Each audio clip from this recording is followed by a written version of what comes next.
Vendredi dernier, les secrétaires d'État, Attal et Poirson, manifestaient avec les lycéens pour la sauvegarde du climat. Je me félicite que la France, par le biais de votre gouvernement, soit ainsi à la pointe du combat pour la préservation de l'environnement. Malheureusement, le ministère de l'économie et des finances n'a pas été informé à temps de l'initiative. En effet, dans la nuit de vendredi à samedi, juste avant l'ouverture de la semaine sans pesticides, la majorité parlementaire, avec la bénédiction de Bercy, a adopté un amendement au projet de loi Pacte pour repousser de 3 ans à 2025 l'interdiction de la production en France de pesticides pourtant interdits d'usage dans l'Union européenne. Vous me rétorquerez que le Sénat avait purement et simplement supprimé cette interdiction, et vous aurez raison.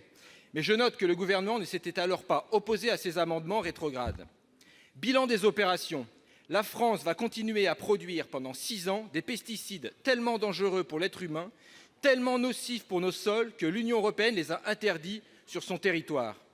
La même Union européenne qui tergiverse toujours sur le glyphosate, pourtant reconnu pour la 2e fois comme cancérigène par la justice américaine. C'est dire le niveau de dangerosité des produits en question. Mais ce qui est dangereux pour les Européens ne l'est visiblement pas pour le reste de l'humanité. Et la France va pouvoir continuer à empoisonner pendant 6 ans les agriculteurs des autres continents.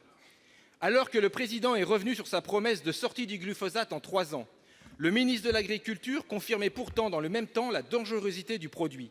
Conséquence, la politique du gouvernement est parfaitement illisible. Monsieur le Premier ministre, allez-vous enfin proposer une politique ambitieuse de sortie des pesticides ou bien confier cette mission à la FNSEA et aux industriels phytopharmaceutiques, comme le laisse à penser la signature du gouvernement au véritable contrat de dupe dit « contrat de solution ». Merci. Pour vous répondre, la parole est à la secrétaire d'État auprès du ministre d'État, ministre de la Transition écologique et solidaire, Madame Emmanuelle Wargon. Madame la ministre, vous avez la parole. Monsieur le Président, Mesdames, Messieurs les sénateurs, Monsieur le sénateur Gontard, je vous remercie de cette question qui va me permettre de revenir sur notre ambition en matière de produits phytosanitaires. Cette ambition est forte. Nous nous sommes engagés à diminuer l'utilisation de ces produits de 50% d'ici à 2025. Nous avons avancé avec la séparation de la vente et du conseil qui sera opérationnelle en 2019 et nous avons augmenté la redevance pour pollution diffuse, également opérationnelle au 1er janvier 2019. En matière de glyphosate, et vous le savez, la France est le pays qui a poussé l'Union européenne à ne réautoriser cette substance que pour 5 ans et non pour 15 ans. Et en France, nous avons pris l'engagement de sortir du glyphosate en 3 ans.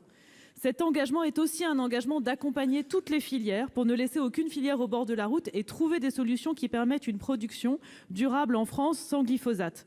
Ces solutions sont travaillées dans le contrat de solution avec la FNSEA, mais aussi avec le monde de la recherche, avec la PCA et avec tous les acteurs du monde de l'agriculture.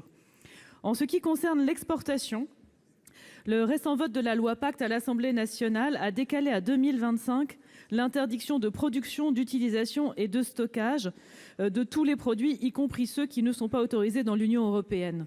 Nous sommes le seul pays de l'Union européenne à avoir pris cette décision et cette interdiction.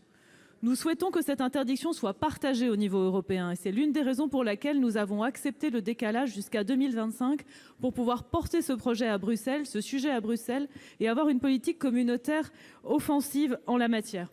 Nous souhaitons aussi accompagner la filière.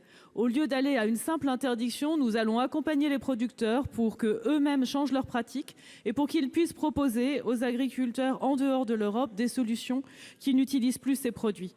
La politique que nous menons est bien une politique ambitieuse de sortie, mais c'est aussi une politique de transformation et nous accompagnons les filières en ce sens.